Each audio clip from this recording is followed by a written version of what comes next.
إن الحمد لله نحمده ونستعينه ونستغفره وأن محمدا عبده ورسوله أما بعد فقد قال الله تعالى في القرآن العظيم والفرقان المجيد أعوذ بالله من الشيطان الرجيم يا أيها الناس اتقوا ربكم الذي خلقكم من نفس واحدة وخلق منها زوجها يصلح لكم أعمالكم ويغفر لكم ذنوبكم ومن يطع الله ورسوله فقد فاز فوزا عظيما يا أيها الذين آمنوا اتقوا الله حق تقاته ولا تموتن إلا وأنتم مسلمون قال رسول الله صلى الله عليه وسلم إن أصدق الحديث كتاب الله உடைய வணக்கத்தை நிறைவேற்றுவதற்காக நாமெல்லாம் தற்பொழுது அல்லாஹ்வுடைய ஆலயத்திலே ஒன்று குழுமிருக்கின்றோம். இந்த ஜும்மாவுடைய முழுமையான பலன்களை பெறக்கூடிய நன்மக்களாக அல்லாஹ் ரப்பல் ஆலமீன் நம் அனைவரையும் ஆக்கி அருள் புரிய வேண்டும் என்று அல்லாஹ்விடத்திலே பிரார்த்தித்தவனாக இந்த ஜும்மாவுடைய பிரசங்கத்தை ஆரம்பம் செய்கின்றேன். இஸ்லாமிய மார்க்கத்தை வாழ்க்கை நெறியாக ஏற்றுக்கொண்டு வாழ்ந்து கொண்டிருக்கக்கூடிய நாம் நம்முடைய உள்ளத்திலே இந்த இஸ்லாம் குறித்த ஒரு முக்கியமான அடிப்படையை ஆழமாக பதிய வைப்பதற்கு நாம் கடமைப்பட்டிருக்கின்றோம். மார்க்கம் என்பது இஸ்லாம் மட்டுமே. இந்த இஸ்லாம் அல்லாத வேறு ஒரு கொள்கையை தேர்ந்தெடுத்து அவர் இந்த உலகத்திலே அதிலேயே வாழ்ந்து மரணித்து நாளை மறுமையில் அல்லாஹ்வை சந்திப்பாரானால் அந்த கொள்கை அல்லாஹ்வால் நிராகரிக்கப்படும். அதையும் அல்லாஹ் ரப்பல் ஆலமீன் தன்னுடைய திருமறை குர்ஆனில் சொல்லும் பொழுது ஒமை யப்தகி கைர இஸ்லாமி தீனா ஃபலன் யுக்பலு மின்ஹு வஹுவ ஃபில் ஆகிரா மினல் ஹாசிரீன். இஸ்லாம் அல்லாத மார்க்கத்தை யாரும் இந்த மார்க்கத்தில் சொந்தம் கொண்டாட முடியாது, உரிமை கொண்டாட முடியாது.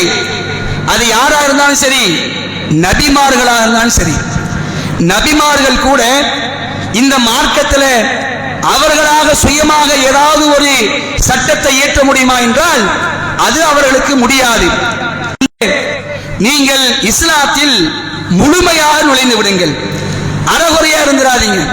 நீங்கள் இஸ்லாத்தில் இருப்பதாக இருந்தால் உதுகுலு ஃபிஸ்ஸில்மி காஃபா, முழுமையாக நுழைந்து விடுங்கள். விஷயத்தை நாம சரியா நம்பணும். என்னன்னு கேட்டீங்கன்னு சொன்னா, இந்த இஸ்லாமிய மார்க்கத்தில் முழுமையான சட்ட திட்டங்களை சொல்லித் தருவது அல்லாஹ் மட்டும்தான். அல்லாஹ்க்கு மட்டும்தான் என்ன இருக்குது, அந்த உரிமை இருக்கிறது. இதுல யாரும் கூட்டுவதற்கோ குறைப்பதற்கோ அதிகாரம் கிடையாது. அவர்கள் அல்லாஹ் படைச்சான். படைத்து விட்டு அவர்களுடைய மனைவி நம்முடைய தாய் ஹவ்வா அலைஹிஸ்ஸலாம் அவர்களை எல்லாம் படைச்சு சொர்க்கத்தில் எல்லாம் விட்டான். சொர்க்கத்தில் விட்டு அவர்களுக்கு சில கட்டளை எல்லாம் கொடுத்தான். மன்னித்த பிறகு அல்லாஹ் செஞ்ச என்ன ஏற்பாடு தெரியுமா? அல்லாஹ் என்ன ஏற்பாடு செய்யறான்? நீங்க இங்க இருக்க கிடையாது, நீங்க இந்த சொர்க்கத்தில் இருக்க முடியாது, ஒட்டுமொத்தமா நீங்க என்ன செஞ்சிருங்க, இந்த பூமிக்கு இறங்கி விடுங்கள் என்று அல்லாஹ் ரப்பல் ஆலமீன் ஆதம் நபிக்கு கட்டளை போடுறான். ஆதம் நபி அல்லாஹ் இறக்குறான்ல, இந்த பூமியில இறக்குறான்ல, ஆதம் நபியையும் ஹவ்வா அலைஹிஸ்ஸலாம் அவர்களையும் எல்லாம் இறக்குறான்ல. இறக்கி வசனம் அல்லாஹ் பேசலாம் பாருங்க. குல் நஹ்பிது மின்ஹா ஜமீஆ, நீங்கள் அனைவரும், அல்லாஹ் இப்படியே சொல்றா, ஏன்னா அவங்க அந்த ரெண்டு பேர்ல தானே எல்லாமே வந்தோம். நீங்கள் அனைவரும் இங்கிருந்து இறங்கி விடுங்கள். ஃபஇம்மா யாதி என்னக்கும் மின்னி ஹுதன் ஃபமன் தபிய ஹுதாய, உங்களுக்கு வாழ்கிறீர்களா இல்லையா, இப்படி வாழும் பொழுது நான் தான் உங்களுக்கு நேர்வழியை தருவேன். என்னிடமிருந்து தான் உங்களுக்கு என்ன செய்யும், நேர் வழி வரும். அதை யார் பின்பற்றுகிறாரோ அவருக்கு எந்த பயம் தெரியுமா?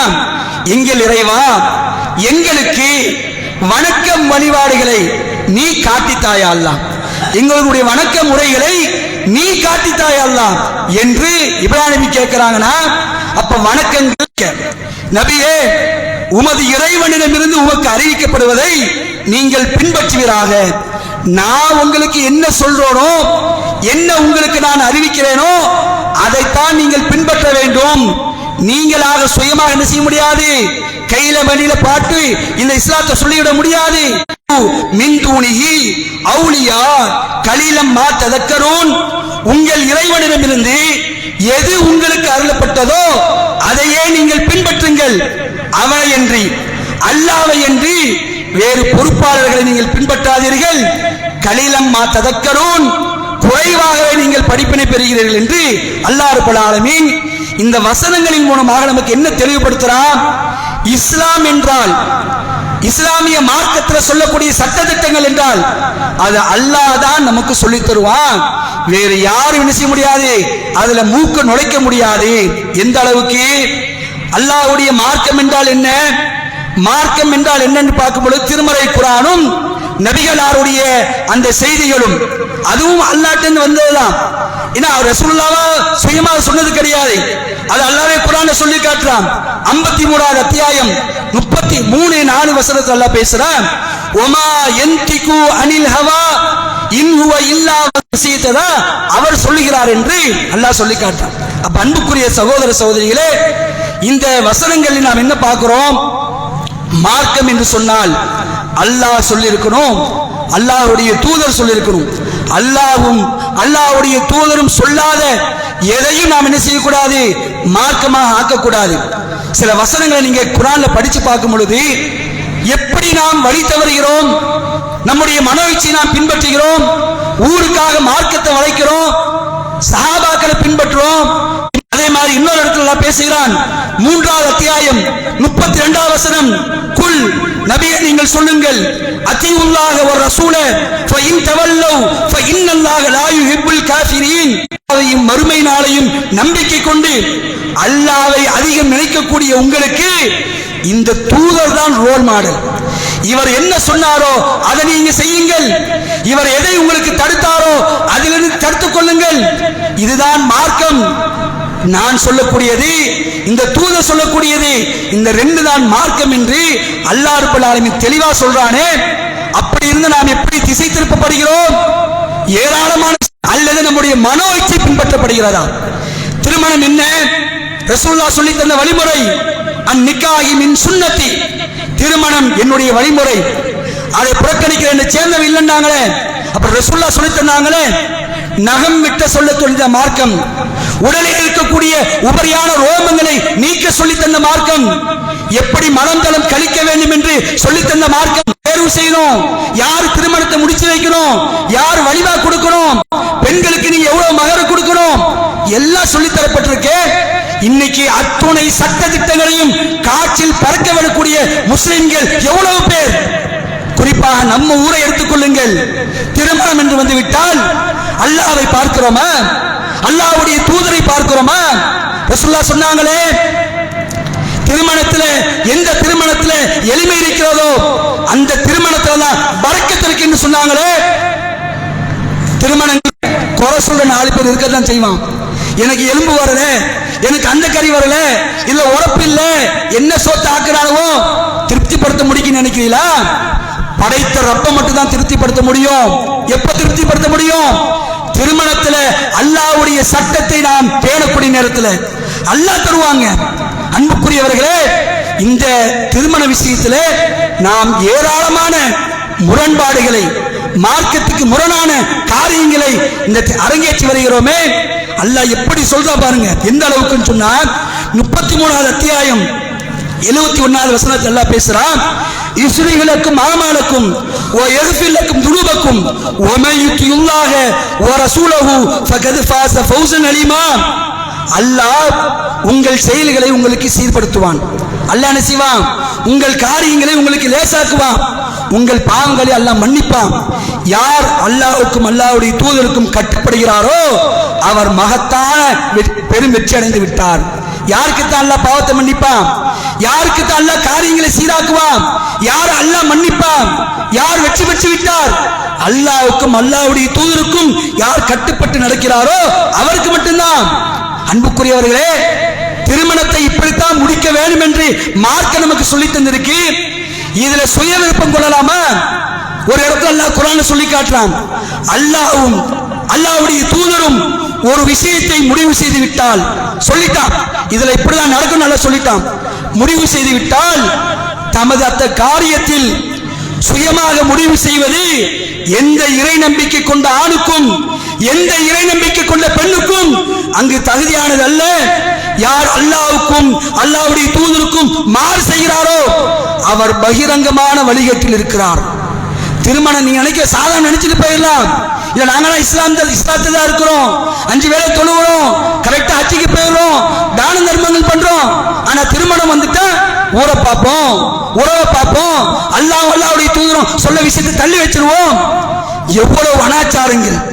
அன்புக்குரிய சகோதர சகோதரிகளே, இன்னைக்கு திருமணத்தை நீங்கள் ஒரு கஷ்டமான காரியமாக ஆக்கி வைத்திருக்கிறீர்கள். திருமணம் என்பது ரொம்ப நிறைய காசு வேணும், ரொம்ப லேசுங்க. மார்க்கம் என்பது ரொம்ப லேசு. இன்ன தீன யுஸ்ரன், இஸ்லாம் ரொம்ப எளிமையான மார்க்கம். அப்படிப்பட்ட அந்த மார்க்கத்துல திருமணத்தை ரசூலுல்லாஹ் நமக்கு இலகுவாக்கி தந்திருக்கிறாங்க. வலிமா மாப்பிள்ளை உனக்கு சக்தி இருந்தா நீ வை, மகரே அந்த பெண்ணு எவ்வளவு கேட்கிறாங்களோ அது கொடுத்து முடி, சிம்பிளா முடிச்சிருப்போம், அல்லாஹ்வுடைய பரக்கத்து இருக்கும். எந்த திருமணம் குறைந்த செலவில் நடத்தப்படுகிறதோ அதில் அல்லாஹ்வுடைய பரக்கத்துக்கு ரசூலுல்லாஹ் சொல்லியிருக்கிறாங்களே. எத்தனை காரியங்கள் இன்னைக்கு இமரப்படுகிறது. லட்சக்கணங்கிறோம், சரி ஓகே, இருக்கப்பட்டவங்க முடிச்சிருவீங்க, இல்லாதவங்க என்ன பண்ணுவாங்க? இல்லாதவங்க என்ன பண்ணுவாங்க?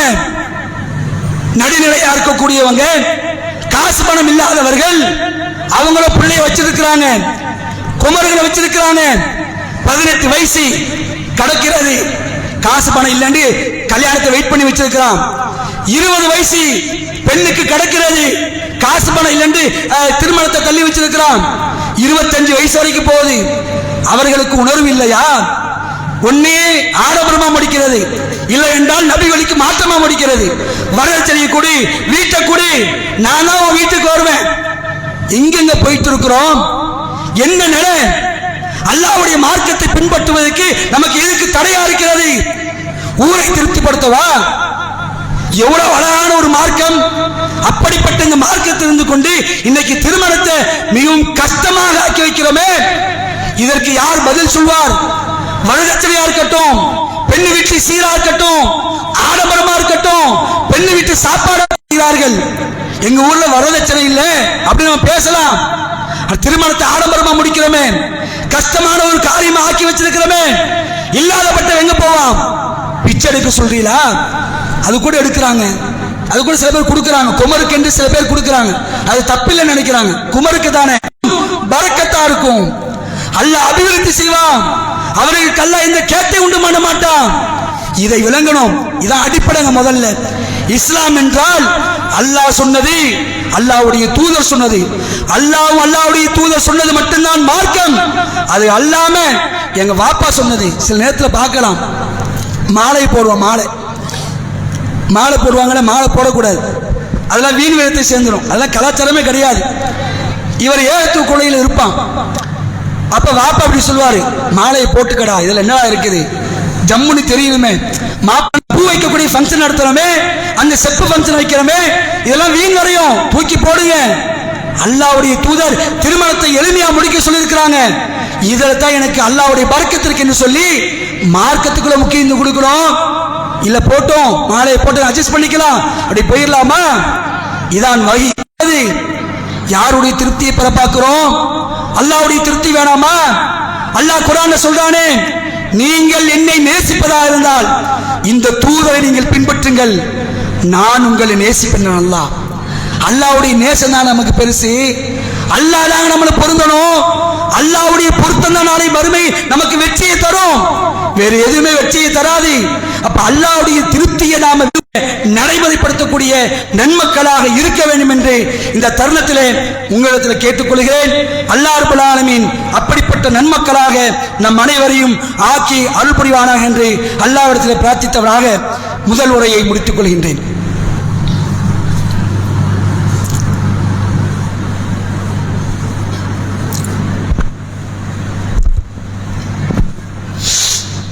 எல்லாரும் ஒரு எல்லை ஒன்று வச்சிருக்கிறோம். அந்த அடிப்படையில் இந்த இஸ்லாமிய திருமணம் இந்த ஒரு மாத கால பிரச்சாரத்துடைய அதை முன்னிட்டு இன்ஷா அல்லாஹ் வரக்கூடிய ஞாயிற்றுக்கிழமை காட்டுத்தக்காத்திரி அந்த இடத்துல வச்சு அருசியா பள்ளிவாசல் பக்கத்தில் ஒரு பெரிய பொதுக்கூட்டத்தை நாம் ஏற்பாடு செஞ்சிருக்கிறோம். இன்ஷா அல்லாஹ் அனைத்து சகோதர சகோதரிகளும் அந்த மார்க்க விளக்கு பொதுக்கூட்டத்தில் கலந்து கொண்டு இஸ்லாமிய திருமணம் என்றால் என்ன, இன்றைக்கு இஸ்லாமிய திருமணங்கள் எப்படி நடந்து கொண்டிருக்கிறது, நாம் இஸ்லாமிய திருமணத்தை எப்படி நடத்த வேண்டும் என்ற செய்திகளை எல்லாம் இன்ஷா அல்லாஹ் அந்த பொதுக்கூட்டத்தின் வாயிலாக நாம் சொல்ல இருக்கிறோம். அந்த பொதுக்கூட்டத்தை முன்னிட்டு இந்த பிரச்சாரத்தை முன்னிட்டு நம்முடைய கிளை சார்பாக இன்று அசர் தொழுகைக்கு பிறகு சரியா ஒரு 4:30 மணி அளவில், நீங்க அசருக்கெல்லாம் வந்துருங்க, ஒரு 4:30 மணி அளவில் நம்முடைய மதரசா மாணவ மாணவிகளுடைய ஒரு பேரணி, அதாவது நபி வழிக்கு ஆதரவாக நாம் திருமணம் முடிக்கணும், நபி வழிக்கு மாற்றமாக நாம் திருமணத்தை முடிச்சிடக்கூடாது என்பதற்காக மாணவ மாணவியுடைய பேரணி நம்முடைய பள்ளிவாசலிருந்து ஆரம்பிக்க இருக்கிறது. அப்படி பெரிய சோசரி கூலக்கடை பஜார் இது மாதிரி நம்முடைய பிள்ளைகள் பெரியவர்களும் கலந்து கொள்ளலாம். இன்ஷா அல்லாஹ் நீங்கள் என்ன செய்யுங்க, இந்த பேரணியில் கலந்து கொண்டு அல்லாஹ்வுடைய மார்க்கத்தை மக்களுக்கு எடுத்துச் சொல்லக்கூடிய ஒரு நல்ல ஒரு வாய்ப்பு. இதில் நீங்கள் கலந்து